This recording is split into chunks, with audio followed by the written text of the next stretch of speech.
안녕하세요. 빗달입니다. 오늘 말씀드릴 주제는 종목 추천이 아니라 어떤 경우에도 지수라든가 어떤 분들이 하락을 하는 경우에 어떤 종목도 버텨내기는 사실 어렵습니다. 그래서 가장 중요하다고 생각했던 지수가 지금 계속 하락하고 있기 때문에 제 개인적인 의견을 말씀드리고 8월 18일 날 제가 전량 매도를 하고 트레이딩 전략으로 이제 전환을 한다라고 말씀 좀 드렸던 그 이유에 대해서 한번 설명을 드려볼까 합니다. 최근에 그 주가 하락은 유럽 코로나 재확산이라든가 락다운 우려 때문이라는 얘기가 가장 컸고요. 두 번째 JP모건은 글로벌 은행들의 불법 자금 거래, 이주 규모, 이런 분들이라고 나왔죠. 근데 사실은 그 JP모건이라든가 글로벌 은행들의 불법 자금 거래는 큰 이슈라고 생각하지는 않고요. 그거보다는 코로나 재확산, 이분들은 굉장히 중요한 이슈가 있다라고 판단을 했었었고, 누구나 알고 있는 얘기죠. 그 중에 제가 제일 관심을 갖고 여태까지 지켜봤던 분들은 미 대선이었었죠. 미 대선에서 바이든이 당선이 될 것인가 라는 거 하고, 바이든하고 트럼프의 그 대선 정책에 의해서 지금 현재 재정 정책이 어떻게 돼가고 있는가 라는 부분들, 그 다음에 그 부분들의 갈등을 촉발한 게 긴즈버그 대법관이 화살을 당겼죠. 그 다음에 최근에 중국 때리기를 계속 하고 있는데 트럼프의 중국 때리기는 정치적인 쇼이냐는 거죠. 그 다음에 주식이 제가 그 당시에 간단하게 말씀드리고 올려놨는데 근거가 뭐냐고 하셨던 분이 계세요. 유동성만으로 주식이 올 수 있는 한계가 어떤 정도라는 것, 그 다음에 코로나의 종식, 백신 치료제는 언제 정도 나올까 라는 부분들하고 나스닥의 상승이 어느 정도까지 가능한가, 그 다음에 제가 개인적으로 굉장히 관심을 가졌던 재미있는 기사가 있었어요. 스마트머니에 대한. 이 부분들에 대한 기사를 보고 보통 합리적인 의사결정을 어떻게 해야 될지, 이런 부분들에 대해서 제 개인적인 뇌피셜을 담아서 한번 말씀드려 보도록 하겠습니다. 보통 시간 지난 후에 하락을 한 후에 한 얘기들은 별 의미가 없죠. 그래서 제가 7월서부터 그 당시에 그 파월 연준 의장이 여태까지 기존에 잘 막아왔었는데 했던 얘기들이 있습니다. 경제 앞길이 굉장히 매우 불확실하다. 코로나 억제에 달려있다. 이 얘기는 무슨 얘기로 저는 들었냐면, 본인이 할 만큼은 최선을 다했지만 돈을 잡고 모든 분들에 대해서 신용에 문제가 될 만한 그 정크본드, 정말로 위험한 정크본드까지 매입을 하겠다라고 연준이 얘기할 정도로 강력한 그 정책을 폈었었죠. 그럼에도 불구하고 파월 연준 의장은 경제가 앞길이 매우 불확실하다 라고 얘기를 했었어요. 근데 이 부분들에 대한 얘기를 조금 간과하시는 것 같다라는 생각이 좀 들었고, 또 하나는 8월 5일입니다. 이 얘기를 계속 하는 거죠. 제롬 파월 의장이 향후 경제가 매우 불확실하다. 마지막에 이런 분들에 대한 계속 메시지를 낸 거를 저는 개인적으로 어떻게 생각했냐면, 본인이 갖고 있는 통화 정책으로는 한계가 있으니까 재정 정책을 쓸 수 있는 현 정부에 넘긴다라는 의미가 있었다라고 저는 판단을 했었어요. 그러면 재정 정책을 사용해야 될 트럼프의 어떤 모습이 중요한 상황들이었던 거였죠. 그럼에도 불구하고 8월 7일 날 트럼프는 중국 기업을 노골적으로 때리기 시작합니다. 미 회계 기준에 미달되는 중국 기업의 상폐 압력을 가하했고, 그 부분들에 대해서 기존의 화웨이하고의 거래 관계를 가져가지 말아라고 아예 공식적으로 대놓고 얘기를 했죠. 스티븐 느무신 재무장관이죠. 실무그룹 회계 기준을 준수하지 않는 중국 기업은 미국 증권거래에 상장하는 걸 금지하도록 하겠다라고 파이낸셜 타임즈에서 보도를 했었었죠. 그 다음에 회계 기준이 충족되지 않으면 상장된 중국 기업이라도 상장이 폐지되도록 규정을 개정하겠다. 이런 부분들을 언제 했냐면 5월 하순에 얘기를 했었어요. 근데 이 부분들을 미리 5월달에 얘기를 했는데 10월달, 9월달이 돼가는 이 시점에 얘기를 하기 시작한 거죠. 8월달부터 계속 얘기를 시작했는데 그 부분들을 진행을 하고 있어요. 이 부분들을 저는 굉장히 유심히 좀 지켜보고 있었던 상황인 거죠. 그 다음에 이 부분들을 뭘로 본 거냐면, 무역과 기술에서 미국이 국가 안보 위협으로 간주하는 중국 기업의 자금줄을 차단하려는 트럼프의 더 강력한 조치다라고 얘기를 했어요. 그러니까 이 동일한 어떤 분들에 대한 수많은 기사가 있는데 본인들이 중점적으로 보는 기사는 좀 여러 가지가 다르다고 판단을 하는데, 저는 이걸 맞다라고 보고 있었거든요. 누구나 다 알고 있는 사실이잖아요. 다만 이 부분들을 진짜로 할 거냐 안 할 거냐라는 부분들에 대해서 과정들을 볼 건데 진행을 하고 있었다라는 거죠. 자, 그때 이제 최근에 나온 기사죠. 중국 기업들 달러채 디폴트 확대 내년에도 심각할 것이다 라고 얘기를 했어요. 채무 불이행이죠. 중국의 이제 채무 불이행, 이제 중국 기업들이 발행한 달러채의 디폴트 규모가 3배수는 급증했다. 이제 유가가 이제 폭락을 하고 미중 관계 악화된 기업들의 부채 상환 능력이 크게 떨어졌다는 분석이었다는 거죠. 중국 기업들이 부채가 굉장히 크다라는 걸는 누구나 다 알고 있는 사실이었었고, 이 부분들에 대해서 그 달러채에 대한 어떤 부분이 문제가 될 것이다라는 거였는데, 이걸 미국의 이제 트럼프는 알고 있었을 거라는 이제 개인적인 생각이 들었고, 다만 그렇다고 해서 지금 이 부분들이 심각하다고 지금 중국이 갑자기 망할 것이냐라는 건 아니라고 생각합니다. 왜냐하면 지금 중국의 경제는 조금 나쁜 상황은 아니고, 이 부분들에 대해 채권을 저가에 매수를 하고 있는 유럽 쪽에 있는 수많은 투자자들도 있다라는 거죠. 근데 다만 중국이 만약에 이제 미국이 트럼프가 이거 부분을 계속 지속적으로 압박을 가한다면 중국은 굉장히 위험에 빠질 수 있다라는 분들은 굉장히 염두에 둬야 된다는 생각을 하고 있는 거죠. 최근 뉴스입니다. 최근 뉴스는 그러니까 어저께 뉴스인데, 유엔 총회에서 트럼프는 반드시 이제 팬데믹이 중국이 책임이다 라고 얘기했고, 이제 시진핑은 정치하지 말라고 얘기를 했죠. 이제 트럼프가 이제 중국은 이제 세계를 감염시켰다라고 이제 유엔에서 이제 얘기를 했고, 뭐 휴스턴의 영사관을 폐쇄를 했고, 무역 전쟁에 관련된 세 가지 사실 여러 가지들이 있는데, 트럼프 입장에서는 전략적으로 할 수밖에 없는 상황이긴 하죠. 근데 기존까지 트럼프가 100% 성공할 수밖에 없고 재선에 성공할 수밖에 없었던 상황에서 그 코로나가 터졌고, 코로나에 대해서 본인이 할 수 있는 일이 사실 없었어요. 이유는 두 가지인데, 하나는 기존에 본인이 부정했던 오바마 케어, 즉 그 미국 같은 경우 이제 가난한 사람들이 지금 보험이 없이는 의료보험을 제대로 받을 수가 없어서 오바마가 오바마 케어를 만들어서 저 어려운 사람들에게 이제 보험을 줄 수 있게끔 저렴하게 할 수 있는 부분들을 만든 게 오바마 케어죠. 간단하게 제가 볼 때는 이제 그 부분들에 대해서 트럼프는 반대를 했고, 그 부분들을 폐기시키겠다라고 얘기를 했어요. 그리고 또 하나는 중국에서 미중 무역 갈등을 할 때 많은 부분들을 수입하는 부분들에 대해서 다 막았기 때문에 실제적으로 미국의 의료 어떤 분들이 들어오는 의료기기라든가 이런 분들이 들어오는 게 굉장히 문제가 많았죠. 그런 상황에서 코로나가 터졌는데 본인이 명분화시켰던 명분으로 삼았던 부분들을 바꿀 수가 없던 상황이었던 거죠. 그래서 최근에 폭로가 터졌죠. 트럼프가 신종 코로나가 굉장히 위험하다는 걸 알고 있음에도 불구하고 본인은 그 부분들에 대해서 문제가 없다라고 얘기했다는 거죠. 그 얘기는 돌릴 수가 없었던 거예요, 사실은.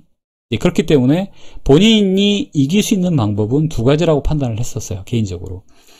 기존의 미국 국민들의 70%가 중국을 싫어한다라는 건 트럼프가 정확하게 알고 있었고, 본인의 지지층은 더욱더 싫어한다라는 걸 트럼프는 정확하게 알고 있었던 거죠. 그리고 자신의 문제가 아니라 중국의 문제다라는 걸 부각시키는 거라고 생각을 했던 거죠. 근데 이게 쇼였냐라는 거였죠. 개인적으로 저는 쇼라고 생각하지 않습니다. 그 다음에 본인이 한 얘기 중에 미중 무역 갈등이 발생돼서 해결이 돼서 1차 무역 협상이 완결되고 농수산물 사기로 했는데, 트럼프가 사기로 원했던 만큼을 중국이 코로나 때문에 매입을 하지 않았거든요. 이 부분에 대해서 트럼프가 한 얘기가 있습니다. 미중 무역 협상은 이제 끝이 났다. 다시 원점으로 돌아가야 된다라고 얘기를 했었습니다. 이 부분들에 대한 얘기로 제 개인적인 어떤 부분들을 중점적으로 받고, 그 부분에 대해서 트럼프는 일관성 있게 지금 얘기를 하고 있다라고 저는 보고 있는 겁니다. 트럼프는 이제 미국 유권자를 공략을 했다라고 얘기를 했죠. 확실히 중국을 조준했고, 중국 바이러스를 언급을 했고, 가장 많이 지금 세계에서 가장 많은 사람들이 죽어나갔죠, 미국에서. 그 다음에 사실은 트럼프는 백신에 의존할 수밖에 없죠. 왜냐하면 코로나의 치료제를 사용하려면 진단키트를 사용해야 되고, 진단키트뿐만 아니라 치료제에 들어가는 비용이 어마어마하기 때문에 그 부분들을 백신이 우선적으로 나와줘야 이분이 해결될 수 있다고 판단하기 때문에 백신에 목을 메고 있는 거죠. 근데 어찌됐든 그 부분들이 백신이 나오는 시기까지 본인이 할 수 있는 일이 없죠. 없기 때문에 일단 중국을 때리고 중국에 모든 책임을 전가하고, 그에 대해서 실질적으로 돈을 많이 풀어서 일단은 이제 살려놨고 주가를 부양해 놓긴 했지만, 그렇다고 경제가 살아난 건 아니고 이 부분들에 대해서 살릴 수 있는 방법을 본인 나름대로 유권자들한테 어필을 하기 위한 거였죠. 그러면서 결국은 중국에 어떤 분들을 제재를 정확하게 가하고 있는 거죠. 자, 파월 의장이 이제 이런 얘기를 했죠. 미 중소기업이 대출이 아닌 직접 재정 지원이 필요하다. 이런 얘기를 했습니다. 이제 이건 최근 이제 22일인데 왜 그 당시 이제 7월 말 8월 3일 날 그런 얘기까지 했었을까라는 얘기는 뭐냐면 정부 쪽 트럼프 쪽에다가 이제 그분들 갖다 재정 정책을 활용해야 된다고 얘기를 했지만 실질적으로 이루어지지는 않고 있었죠. 왜냐하면 하원 쪽하고 협의가 돼야 되는데 펠로시 쪽에 이제 미국 하원은 이제 그 민주당 쪽이죠. 민주당 쪽에서 동의를 해줘서 일단은 기본적으로는 넘어갔는데 최종적으로 마지막에 이제 합의가 좀 안 되고 있는 상황인 거죠. 이제 답답했던 이제 파월 연준 의장이 코로나 타격에 입은 중소기업에 중앙은행의 대출이 아니라 직접적인 재정 정책이 좀 필요하다라는 거죠. 자기가 지금 할 수 있는 한계는 다 했고 재정 정책으로 하지 않으면 문제가 커진다는 얘기를 갖다가 직접적으로 언급을 하고 있는 거죠. 느무신도 마찬가지 재무장관인데 동일하게 얘기를 했죠. 대출 한계를 토로한 거죠. 재원 전용을 신규 재정으로 부양을 해야 된다라고 얘기를 한 거죠. 각종 대출 프로그램의 경제적인 지원 효과는 한계에 이르렀다고 얘기를 했죠. 자, 이렇기 때문에 불행하게도 연준 대출 프로그램을 할 수 있는 것이 없다라고 생각한다. 느무신 장관이 한 얘기입니다. 9월 23일 날. 결국은 9월 23일 날 어저께 그저께 얘기하기 전에 7월달 8월달에 그 메시지를 계속 보내줬는데 이 부분들을 어떻게 해석하냐에 따라서 굉장히 내용이 달라졌다는 얘기인 거죠. 그래서 뭐 이제 이 부분들을 지금 와서 이제 설명을 하는 얘기인 거죠. 의회가 연준의 각종 대출 프로그램의 손실을 보전하기 위해서 자금을 재무부에 4,400억 정도 달러를 배정했는데 1,950억, 한 2,000억 정도 쓰고 아직도 2,500억 가량이 남아있어요. 근데 이 자금이 사용될 필요성이 없어 보인다라고 얘기를 한 거죠.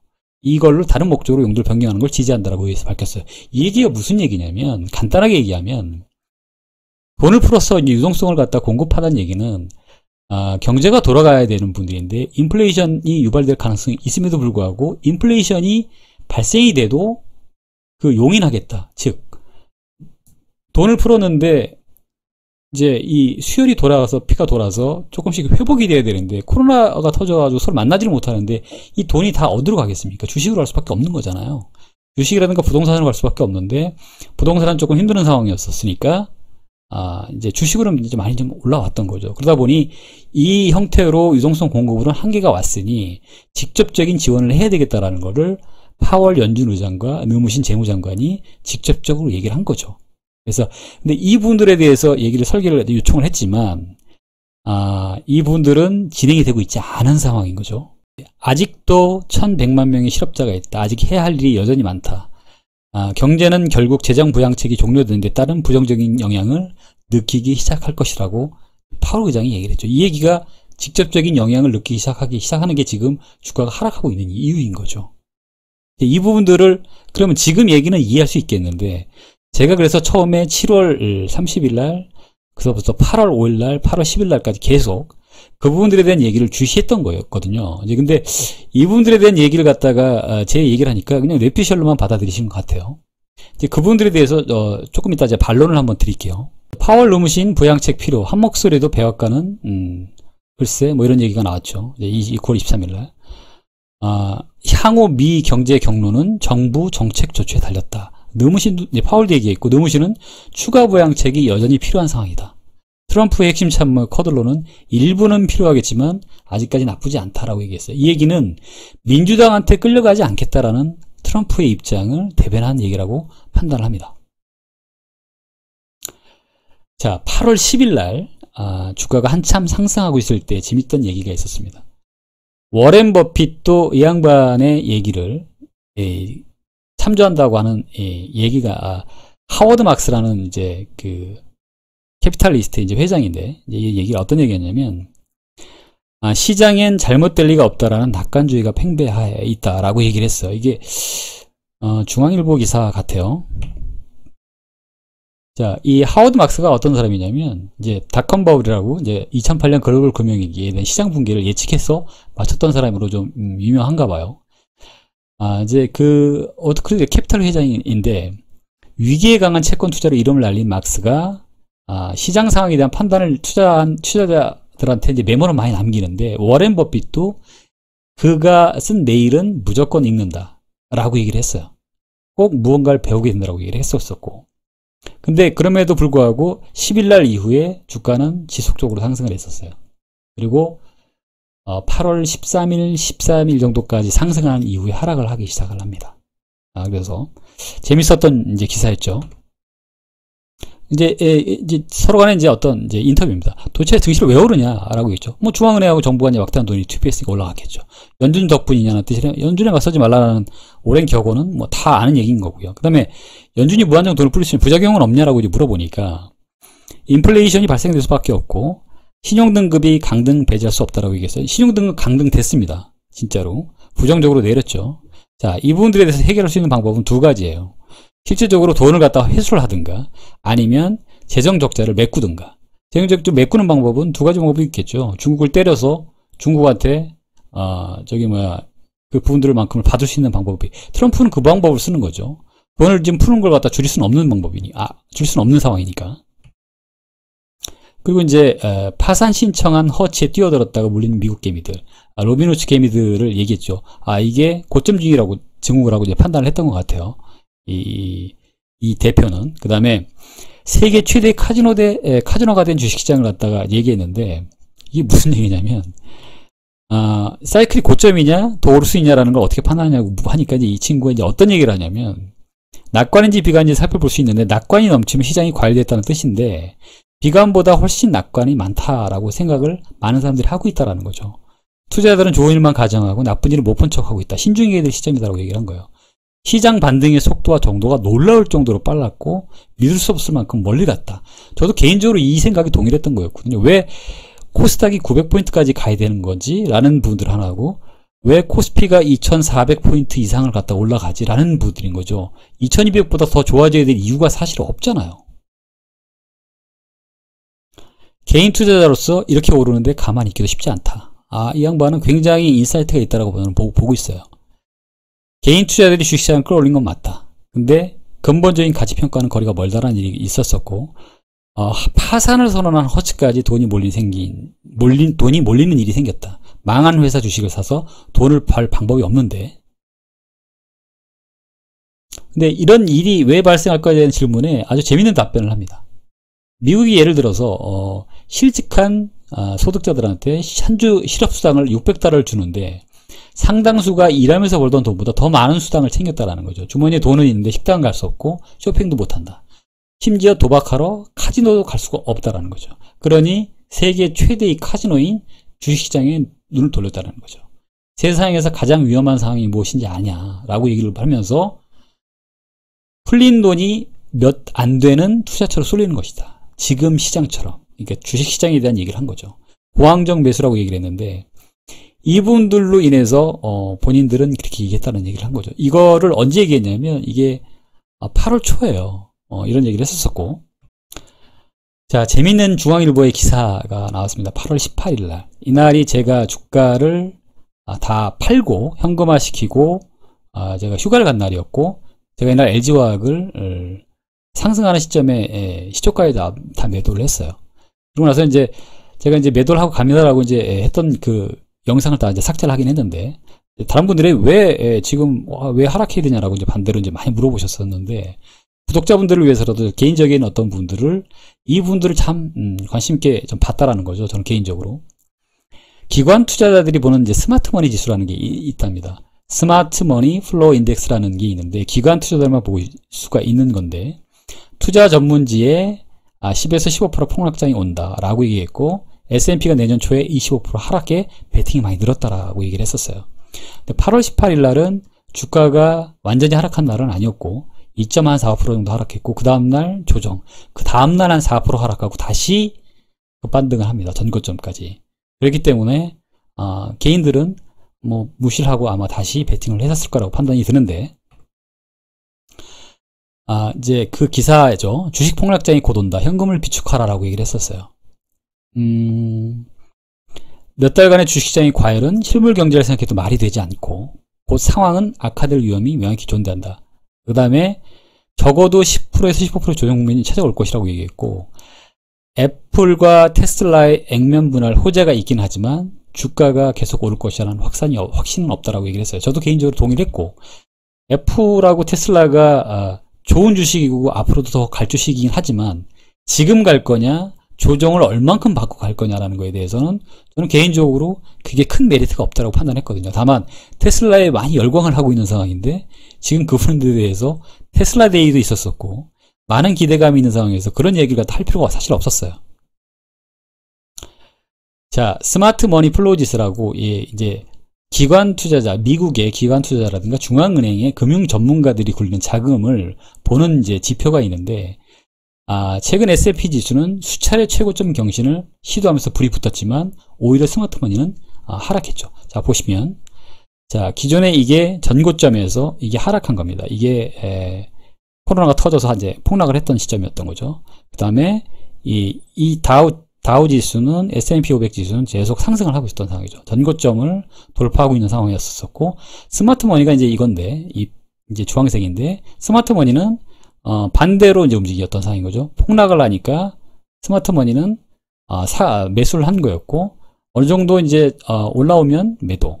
그 다음에 같이 상승시켜서 어떤 이제 그 유동성을 보고 이제 올라와 같이 매수. 그 다음에 이점에서 매도를 하기 시작한 거죠. 그 다음에 다시 이제 하락하는 시점에서 다시 올렸다가 다시 폭락을 해. 다시 이제 매도. 그러니까 완전히 반대로 움직이는 상황이었던 거죠. 상승하니까 매도라는 거죠. 이 부분들을 스마트 머니 플로우 지수는 이제 그 investing.com이라든가 뭐 그다음에 블룸버그라든가 이런 쪽에서 확인할 수 있는데 그게 쉽지가 않은 게 어느 정도 이 유료가 되어야 가능한 것 같아요. 그다음에 트레이딩 퍼스트.com이었나 어떤 닷컴 회사에서도 유료 쪽에서만 볼 수 있는 스마트 머니 플로우 지수라고, 스마트 머니 플로우 지수가 좀 찾기가 좀 어렵더라고요. 혹시라도 이 분들을 아시는 분들이 좀 계시면 이걸 볼 수 있는 무료 사이트가 있으면 저한테도 조금 한번 밑에다가 한번 달아주셨으면 좋겠습니다. 저는 이제 이걸 갖다 좀 봤었고요. 근데 제 개인적인 생각에도 좀 합리적이지 않잖아요. 전고점을 돌파해야 될 이유가 사실 없는 거거든요. 근데 유동성으로 얼마만큼까지 갈 거냐. 사실은 그 이상의 영역은 어떻게 보면 투자 영역은 아닌 거죠. 어떻게 보면 투기 영역인 거죠. 그럼에도 불구하고 저도 굉장히 투기를 어떤 분들에 대해서 하는 쪽이긴 하지만 그럼에도 불구하고 굉장히 그 부분에 대해서 불안정을 한 어떤 생각을 갖고 있긴 했었죠. 구체적인 수치도 얘기를 했었어요. 골드만삭스는 5월 중순에 한 얘기입니다. 이게 3개월 후에 미국 증시는 18%가량의 조정을 받을 것이라는 얘기를 했던 거였죠. 그러면 5월 달이면 지금 6월 말, 7월 말, 8월 말, 그러니까 9월 초니까 맞죠? 대략 18%가량의 조정을 받을 것이라는 것. 그 다음에 정확하게 가을에 S&P 500 지수가 3,000 아래로 떨어질 위험도 있다고 얘기했습니다. CNBC에. 이분들은 이미 이제 예언을 했기 때문에 굉장히 어떤 분을 신뢰할 수 있는 얘기인 거죠. 또 반대로 또 다른 투자사 같은 경우 내년 초까지 S&P 지수가 지금보다 최대 25% 하락하면 이익을 낼 수 있는 옵션도 내놨다고 얘기했어요. 그 옵션이니까 굉장히 위험하긴 하지만 어찌됐든 그 다음에 같이 제가 이제 이 분들을 보고 동의했던 얘기입니다. 어떤 거냐면 이제 미국 대통령 선거인데 굉장히 큰 변동성이고 불확실성이죠. 근데 지금 그분들이 시작됐다라는 거죠. 시작됐잖아요. 지금 이제 그 긴즈버그 때문에 첨예하게 갈등을 이제 빚으면서 실제적으로 지금 재정 정책이 더 집행이 돼야 되는데 지금 집행이 안 되고 있지 않습니까? 그러면서 중국 대리는 계속 하고 있고, 그러면서 교역은 서로 간에 중단되는 상황이고, 그 다음에 코로나는 재확산되고 있고, 자, 주식이 또 올라가야 되는데 굉장히 부담감을 느낄 수밖에 없는 상황 아닌가요? 이런 부분인 거죠. 근데 이 대선이 굉장히 불확실합니다. 많은 사람들이 바이든이 대통령이 되기를 희망하는 것 같기는 한데, 희망하는 상황하고 재밌는 건 조지 플로이드 사건이 있었었고 수많은 상황이 있었음에도 불구하고 최근 지지율은 격차가 좁혀지고 있고, 만약에 바이든이 이기려면 세계 경합주에서 바이든이 다 이겨야 됩니다. 제 개인적인 생각은 불행하게도 트럼프가 재선이 될 가능성도 꽤 높다라고 저는 보고 있어요. 자, 이제 나스닥의 이제 지수를 좀 볼게요. 이제 코스피의 지수, 이제 S&P하고 이제 코스피 이제 비교를 할 수 있겠지만, 현재 지금 이제 미국 주식을 견인하는 건 이제 나스닥이니까. 나스닥이 애플입니다. 애플 주식이 코로나가 이제 터지는 이제 시점 이후에 이제 급반등을 하기 시작했죠. 이제 대한민국의 이제 그 네이버하고 카카오하고 이제 비교할 수가 있겠죠. 삼성전자는 조금 다르죠. 이제 화웨이 건 때문에 이제 가장 많이 피해를 본 쪽은 이제 SK 하이닉스였죠. SK 하이닉스는 지금 많이 주가가 하락을 했고, 삼성전자는 조금 많이 방어가 된 상태인 것 같아요. 제 개인적인 생각엔. 근데 애플의 주가가 지금 제가 볼 때는 조금 다 이제 기술적으로만 봐도 이제 다이버전스가 이제 발생이 됐고, 지금 더 올라가야 될 전고점을 돌파할 수 있을까? 개인적인 판단은 제가 볼 땐 조정과 횡보를 할 가능성이 높다라고 저는 보고 있었거든요. 근데 이 부분들에 대해서 더 올라가야 될 이유가 뭐가 있냐는 거죠. 밸류에이션이 얼마만큼 더 높아졌는지에 대해서 저는 판단하기가 좀 어렵다고 판단했고요. 아마존도 마찬가지. 굉장히 많이 올라왔어요. 많이 올라왔기 때문에 조정은 당연하다라는 거죠. 이 정도 조정 이상은 올라가더라도 조정을 받고 가야 된다라는 거죠. 마이크로소프트도 마찬가지. 지금 지수는 계속 다이버전스를 좀 보여주고 있습니다. 다이버전스가 뭐냐면 기술적인 분석으로 볼 때 주가는 상승했는데 지표는 하락하는 이 분들인 거죠. 이제 이런 분들에서 지지선을 돌파해서 전고점을 돌파한다고 하면 이분들 230달러 이상을 돌파를 한다면 충분히 더 올라가겠죠. 이제 그분들이 돌파할 거냐라고 판단되면 매수하는 관점인 거고요. 그분들에 대해서 아니라고 판단되면 계속 횡보나 하락이나 조정을 하겠죠. 가장 핫한 테슬라. 지금 제가 이걸 만든 영상이 어저께였는데, 지금은 제가 지금 이제 내일 이제 나가야 되는 상황이기 때문에 지금 만들고 있는데 지금 하락하고 있는 상황입니다. 배터리 데이가 있었었고, 배터리 데이에 굉장히 많은 사람들이 기대를 했었지만 사실은 큰 분들이 없었었죠. 그 배터리 데이가 있기 전에 니콜라의 사기 어떤 분들에 대한 문제가 있었었고, 그분들은 제가 볼 때 사기로 판명될 가능성이 높고, 역시 닷컴 버블 정도까지는 아니지만 그래도 역시 벤처기업들은 위험하다라는 거죠. 그 다음에 지금 이제 전고점을 돌파해서 테슬라는 향후라도 한 10년을 바라본다면 충분히 더 올라갈 가능성이 높은 주식이라고 판단을 개인적으로 합니다. 다만 지금이 저점이고 저점이냐라는 거에 대해서는 저는 아니라고 판단되고, 내년에 한 번 더 크게 폭락할 가능성이 높다라고 저는 보고 있어요. 금시장도 좀 한번 보실까요? 금시장도 올라가야 되는데 지금 하락으로 좀 돌아섰다고 저는 개인적으로 판단하고 있고, 자, 유가도 60달러 선을 회복하려는 건커녕 아예 그냥 제로까지 내려갔다가 뭐 거의 17%에서 마이너스까지 떨어졌었죠. 그러다가 지금 40불을 갖다가 회복도 못하고 지금 다시 하락하고 있는 상황인 거죠. 이제 제가 이제 기존의 영상을 한번 삭제를 했었었는데, 빅스 지표죠. 이제 옵션에 사용하는 지표인데 변동성 지표라고 얘기도 하기도 하고, 공포지수라고도 많이 표현을 하죠. 그 2018년도에 한 이 정도 가지고도 어마어마한 공포를 느꼈을 때 심리지표이기도 하죠. 이 정도 올라갔을 때 보통 폭락이 나왔었거든요, 주가가. 근데 이제 이런 경우가 이제 몇 번 없었는데, 자, 80을 넘어갔죠, 코로나 때. 이런 상태였을 때, 미 고용률, 이제 실업률 지표죠. 이런 경우에도 굉장히 높이까지 올라갔죠. 이제 그럼에도 불구하고 주가는 급반등을 했습니다. 제롬 파월이 모든 지표를 무력화시켰어요. 그래서 그 다음부터 저도 지표를 잘 안 봅니다. 뭐 소비자 심리제 지표라든가 모든 이제 CDS 프리미어라든가 이런 다 의미가 없다고 판단했었어요. 왜냐하면 돈을 풀어서 맞겠다는 방법이 없는 거죠. 정크펀드까지 다 매수하겠다는데 무슨 의미가 있습니까? 그래서 지금 어쨌든 빅스 지표를 보게 되면 많이 안정돼 있는 상태인 거죠. 물론 이제 26이라는 숫자가 이제 낮은 숫자는 아니지만 전체적인 어떤 상황들을 볼 때는 지금 많이 불안감을 느끼는 상황은 아니다라는 거죠.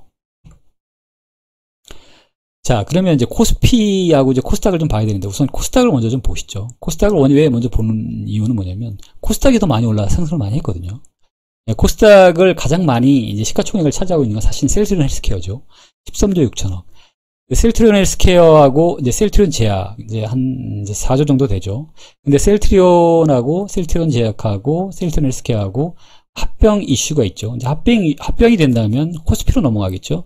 그럼 코스닥이 많이 올라올 때까지 뭘 가장 많이 차지했을까 중요한지 보게 되면, HLB는 지금 이제 상승하다 하락을 하고 있는 상황인데 HLB는 큰 영향이 없는 것 같고, CGN이 많이 올라왔죠. CGN 때문에 시가총액이 많이 올라왔죠. 그 다음에 35만원 정도, 33만원에 제가 이제 고점을 선언했고, 다시 이제 45만원까지 갈 수도 있겠죠. 30만원을 돌파할 수도 있겠다고 판단을 하는데, 어찌됐든, 저는 거기에 이제 매도를 했었었고, 이제 CGN이 만약에 그 이상을 돌파하게 되면 시가총액이 올라가겠죠. 만약에 40만원 정도가 올라간다고 하면 10조 이상이 다시 갈 수 있겠죠. 그 다음에 이제 알테오젠이 5조, 이제 카카오게임즈가 지금 4조인데, 카카오게임즈 같은 경우는 제가 볼 때는 더 하락할 가능성이 높다고 봐요. 그렇기 때문에, 그 다음에 남아있는 신규 이제 빅히트가 남아있죠. 방탄소년단의 BTS의 빅히트 엔터테인먼트가 남아있는데, 지금에 있는 추세라면 아마 제가 볼 때는 하락할 가능성이 높다. 왜냐면 코로나가 재확산되고, 향후 계속 방탄소년단이 공연을 갖다 할 수 있는 상황들이 아니기 때문에 수익을 계속적으로 창출하기는 어렵다. 그럼 현재 가장 시가총액이 높고 가장 BTS에서 빌보드 차트 1위를 하고 있는 이 시점이 상장이 적기죠. 그 시점이 고점이 될 가능성이 높다고 판단하고 있기 때문에 그게 상장되어 있는 이슈 말고 추가적으로 상장할 만한 큰 이슈가 있느냐라는 거죠. 그 부분들에서는 없다라고 판단이 개인적으로 드는 거고, 자, BTS가 마지막일 거라고 개인적으로 판단하는 거고, 나머지는 KMW는 이제 그 5G죠. 5G 쪽은 한 3조 정도 좀 하고 있는데, CJENM, 이제 컨텐츠 쪽인 거죠. CJENM, 그 다음에 제넥신 같은 경우는 기술력이 있는 회사인데, 이제 여기서 이제 뭔가가 나와줘야지 이제 올라갈 수 있는 주식인 거고, 에코프로비엠이 이제 저는 이제 관심 있는 분들은 이제 2차전지죠. 2차전지를 갈 수밖에 없는 상황인 거죠. 그 다음에 펄어비스는 이제 게임 쪽이고, 이제 휴제, SK모토, 이제 스튜디오 드래곤 같은 경우에는 이제 컨텐츠 쪽이니까, 매드팩토, 리노고, 이제 첨버 같은 경우하고 이제 에코프로비엠, 이제 나머지 분들은 이제 IT 쪽인 거죠. 이제 솔브레인, 원익 IPS, 그 다음에 이제 동진 세미캠, 뭐 이런 분들이 있고, 그 다음에 이제 HLB 생명과학, HLB 같은 경우는 지금 뭐 주가가 급등락을 하고 있는 상황인데, 글쎄요, 개인적으로는 조금 부정적으로 좀 보고 있고, 이런 분들이기 때문에 코스닥이 많이 올라갈 확률은 이제 조금 동력이 좀 많이 없지 않냐라는 개인적인 생각이 있는 거죠. 이제 코스닥에서 만약에 이제 다음으로 가야 된다면 코스피로 갈 수밖에 없다라는 거죠. 코스피를 한번 볼까요? 자, 삼성전자가 350주 정도를 가장 많이 차지하고 있죠. 삼성전자는 지금 전고점 대비 어떨까요? 지금 상황들이 외국인 비중이 줄었다가 다시 회복을 하고 있는 상황이고, SK하이닉스는 많이 떨어졌어요. 많이 떨어졌긴 하지만 외국인들이 저가에 지금 계속 매수를 하고 있는 상황입니다. 그럼에도 불구하고 주식은 이제 올라갈 가능성이 좀 있다라는 거죠. 다만 미국의 트럼프가 대선이 된다고 하면 많이 판도는 완전히 바뀝니다. 이분들에 대해서는 주가가 어느 쪽으로 요동칠지는 모르겠지만 제가 볼 때는 아주 굉장히 안 좋은 쪽으로, 당장은 상승을 할 가능성이 높지만 추가적으로는 하락할 가능성이 굉장히 높다고 저는 보고 있거든요. 이제 그분들에 대한 얘기들은 조금 나중에 한번 이슈를 한번 다루기를 하고요. 그 다음에 언택투주이기도 하고, 그 다음에 전반적으로 올라갈 수밖에 없는 주식이라고 판단해요. 네이버 같은 경우도 더 떨어지기는 쉽지 않다라고 개인적으로 보고 있고, 삼성바이오로직스도 지금 이제 어떤 PER이라든가 이런 거 보면 굉장히 고평가가 되어 있다고 판단할 수 있지만 제약을 계속적으로 지금 만들어내야 되고 CMO로 이제 세계 1위를 이제 굳히려고 하고 있고, 삼성의 초격차 전략을 지금 삼성바이오로직스에 지금 쏟아붓고 있다고 저는 개인적으로 판단하고 있기 때문에 하락을 하더라도 향후 장기간적으로는 계속 올라갈 가능성이 높다라고 저는 보고 있어요. 다만 이분들이 얼마만큼까지 올라갈 거냐라는 분들은 이번에 이제 제약바이오가 1년, 2년 안에 계속 어느 정도까지 백신을 만들든 코어 칠환해주를 만들든 삼성바이오로직스가 그분들에 대해서 많은 분들을 수주할 가능성이 높다라고 보고 있기 때문에 코스피 쪽으로 올 가능성이 높다라는 거죠. 그 다음에 LG화학, 뭐 물적 분할 때문에 굉장히 이슈가 많긴 하지만 이분들도 하락하면 하락할수록 매수세는 계속 더 붙을 거라고 판단이 됩니다. 다만 IPO를 어떤 형태로 할지에 대한 어떤 분들이 안 서 있기 때문에 이분들이 좀 굉장히 개인 투자들이 굉장히 화가 많이 나신 상황이신 거죠.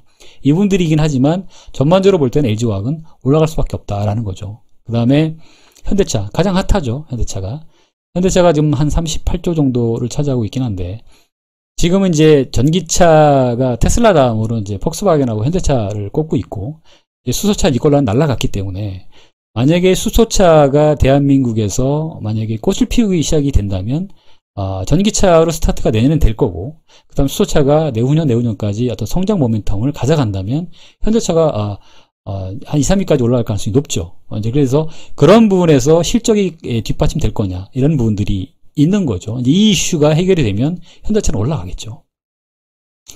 셀트리온이 이제 3인방이 이제 합병이 된다면 코스피로 올 거고, 이제 그렇게 되면 이제 셀트리온의 어떤 시가 총액도 굉장히 올라가기 때문에 이분들도 굉장히 좋고, 지금 전체적으로 셀트리온의 어떤 제네릭 쪽도 괜찮다고 판단을 하고 있거든요. 그 다음에 카카오도 마찬가지. 카카오도 성장 동력이 있고, 삼성 SD도 2차 전지 쪽이기 때문에 LG와 삼성 SDI. 그 다음에 LG생활건강은 조용히 상승하고 있는 종목이죠. LG생활건강이 지금도 슈팅이 나왔고, 전반적으로 좋아지고 있어요. 계속 좋아지고 있기 때문에 60개월 이상, 70개월 이상 계속 흑자를 내고 있습니다. 그 다음에 계속 성장을 하고 있고, 그 다음에 나머지 분들 중에서 제가 관심 있는 이제 기아차, 현대차하고 기아차는 같이 묶어서 보시는 게 맞을 것 같고, NC소프트는 이제 게임주 중에서는 여태까지 대장주 역할에서 한번 빠진 적이 없었었고, 포스코는 조금 좀 그런데, LG전자가 지금 계속 상승하고 있는 상황이죠. LG전자가 조금 그런 상황들이 있었었고, SK이노베이션은 글쎄요, 저는 조금 좀 부정적인 상황인 거고, LG는 괜찮다고 보고, SK바이오팜이 어떨지는 잘 모르겠는데, 개인적으로는 장기적으로는 올라갈 가능성이 높다라고 판단합니다. 그래서 전반적으로 코스닥에서 코스피 쪽으로 이전할 가능성이 높다. 근데 가장 중요한 부분들은 지금 이제 미대선인 거죠.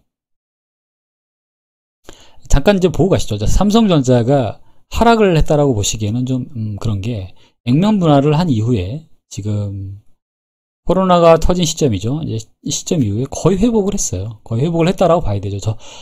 전고점을 더 올라가려고 하는 시점에서 그 시점을 회복하지 못한 것 뿐이지, 62,000원 이상을 회복하지 못한 것 뿐이지 올라가고 있고, 외국인이 계속 매수를 하고 있는 상황입니다. 그래서 제 생각에는 삼성전자는 더 올라갈 가능성이 높다. 다만 트럼프의 대선이 어떻게 영향을 끼칠 것인지, 이 부분들에 대한 게 더 우선이라는 거죠. SK하이닉스는 이제 화웨이 때문에 가장 많이 하락을 했죠. 근데 가장 많이 하락을 하기 전에 가장 많이 올라왔던 종목이기도 하죠. 그렇기 때문에 이 부분들은 이제 저가 매수세가 굉장히 많고, 저가 매수세에 외국인들이 굉장히 많습니다. 외국인들은 SK하이닉스가 지금 어떤 화웨이 어떤 문제 때문에 발생된 거기 때문에 향후 지속적으로 상승할 가능성이 높다라고 베팅을 하고 있는 거죠. 자, 그러면 아까 이제 부정적인 얘기만 있냐? 이제 아니죠. 이제 긍정적인 것도 좀 한번 봐야 될 것 같아요. 한국 OECD 이제 경기선행지수인데, 경기선행지수는 이제 여러 가지 의미가 있긴 한데, 지금 이제 못 믿겠지만 경기선행지수가 100을 넘어가고 있는 상황입니다. 100을 넘어가고 있는데, 이걸 이제 두 가지 의미로 좀 바라볼 수 있는 건데, 100을 넘으면 상승 추세, 100을 이하면 이제 하락 추세였었고, 기존의 100에서 계속 하락을 하고 있었다가 여기서 하락하지 않은 게 좀 의아하긴 하죠. 이 부분에 대한 부분을 설명을 간단하게 드릴게요. 믿지 못하시겠지만 이제 OECD가 아니라 한국의 경기선행지수가 100을 넘기고 있어요. 근데 봐야 될 부분들은 중요한 게 뭐가냐면, 이 보통의 이제 경기선행지수를 갖다가 이제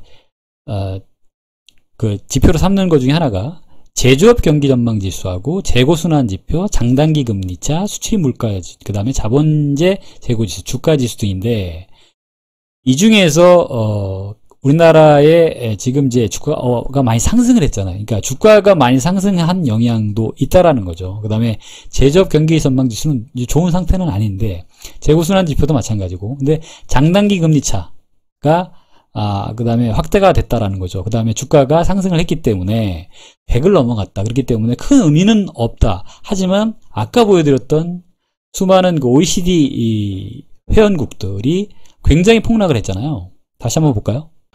OECD 다른 회원국들은 대부분 이렇게 진행을 하다가 여기서 거의 급락을 했어요. 93까지 떨어졌다가 이제 회복을 한 상황입니다.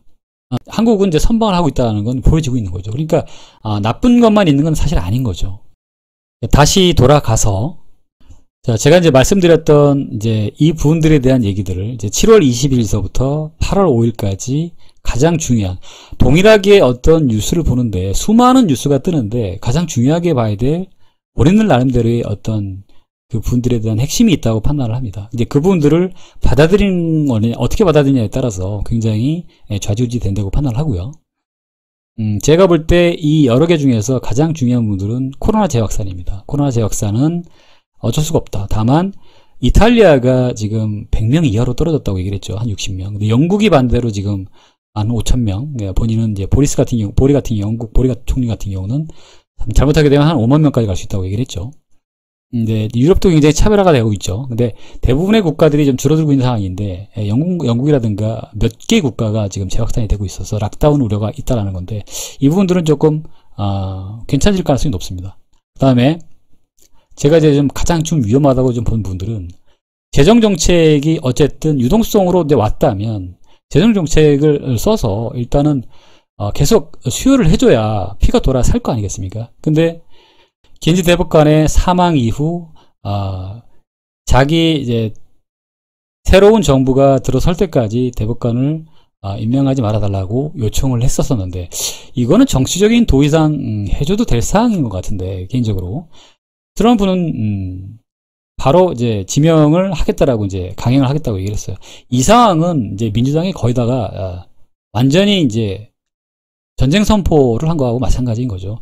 정신적인 지주로 이제 민주당에서는 정신적인 지주로 판단하고 있는 긴즈버그 대법관에 대한 어떤 최소한의 예의도 지키지 않았다라는 거죠.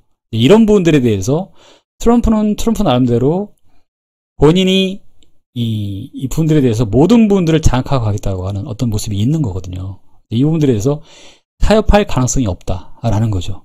자, 이 불확실성이 굉장히 큽니다. 그 다음에 미 대선이 이런 상황에서 민주당하고 공화당하고 계속 지속적으로 싸운다면 정치로 인해서 경제는 굉장히 불확실성에 빠져들 수밖에 없다. 움직이지 않을 가능성이 높다. 그 다음에 트럼프가 어떤 돌발 발언으로 중국을 때리고 어떤 형태로 시장을 위험에 빠뜨릴지 예측하기가 너무 어렵다라는 겁니다. 저는 그래서 현금화 시키기 가장 큰 게 트럼프 리스크라고 본 거예요. 자, 그 다음에 그러면 이제 당신의 뇌피셜 말고 그러면 뭐 어떤 근거가 명확한 어떤 근거가 있냐라는 거죠. 그러면 반대로 제가 한번 여쭤볼게요. 유동성만으로 주식이 오를 수 있다면 얼마만큼까지 올라가야 된다라는 거죠. 지금 코스닥이 900포인트까지 갔으면 1000포인트를 갈 수 있는 건가요? 이제 그런 분들에서 궁금한 분들이고, 그러면 밸류에이션이라는 분들은 얼마 정도까지가 적정 밸류에이션인지 그 부분들에 대해서 어떻게 얘기할 수 있냐는 거죠. 그 부분들에 대해서 제가 볼 수 있는 분들은 거기가 적정선이라는 거였었고, 백신이나 치료제 개발은 늦어질 수밖에 없다는 거죠. 굉장히 불안한 상황인 거죠. 자, 주식에 돈이 몰렸다고 해서 무조건 올라가야 된다는 건 초기인 거지. 마냥 오를 수 있는 건 아니라는 거잖아요. 근데 그분들이고, 그 다음에 나스닥은 얼마나 더 가능할까요? 애플의 주식이 계속 수익을 내고 올라가고 있기는 하지만 밸류에이션에 대한 부담감이 없을까요? 개인적으로는 그렇지 않다고 봅니다. 굉장히 위험할 수 있는 모습이 있다라고 얘기를 하는 거고, 그 다음에 가더라도 조정을 받고 가겠죠. 그 다음에 그 조정의 부분들은 밸류에이션에 대한 부담보다는 정치적인 리스크가 굉장히 크다라는 거죠. 그 다음에 스마트머니라는 분들로 얘기를 했잖아요. 돈 있는 사람들이 먼저 움직였어요. 이제 이 부분들은 기관들끼리 어떻게 보면 한국의 증권가의 찌라시 같은 역할을 한 거죠. 본인들끼리 미리 사전에 알고 돈을 갖다 청산을 한 거죠. 이제 이런 얘기인 거죠. 그 다음에 향후 코스피가 어떻게 갈 거냐라는 분들은 이 대선까지는 예측하기가 좀 어렵지만 일정 부분 하락을 한 상황에서 다시 이제 상승을 해서 올라가고 박스권에 갇히면서 어느 일정 부분을 횡보할 가능성이 높다라는 거죠. 근데 순간적으로 급락을 반복할 가능성이 있어요. 제가 볼 때는 추세적으로 하락하거나 추세적으로 상승하는 형태가 아니라 추세적으로 한번 급락하고 다시 반등하고 이런 형태의 어떤 부분들이 할 가능성이 높다. 이러면서 개인들은 지쳐가고 쓰러져 갈 때 주가가 하락을 할 거고요. 이제 그럴 때 대부분의 개인들은 이제 주식시장을 나오지 않을까 개인적으로 판단을 합니다. 그 시점이 주가가 가장 저렴한 시점이 되지 않을까라고 개인적으로 판단을 하고 있고요. 이제 가장 중요한 부분들, 트럼프하고 바이든이 누가 이길 거냐라는 건 다음 문제고, 이 두 사람이 어떤 형태로 이기기 위해서 시장에 어떤 무리한 정책을, 어떤 무리한 어떤 발언을 내세워서 문제가 될지, 이 부분은 주시해야 된다는 거죠. 이 불확실성이 제가 가장 우려했던 부분들이기 때문에 현금화를 시켰다라는 겁니다. 오늘의 영상은 이제 개인적인 뇌피셜이긴 하지만 제가 가장 중요하게 생각했던 부분들에 대한 불확실성이 이미 시작됐다라는 거죠. 이 부분들로 오늘의 영상은 마치고요. 내일은 제가 이제 외근을 나가야 되는 상황이고 내일 모레도 마찬가지였기 때문에 오늘 지금 밤이 좀 굉장히 늦었고 이제 테슬라는 지금 하락하고 있네요. 현명한 투자를 하시기를 기원드립니다. 감사합니다.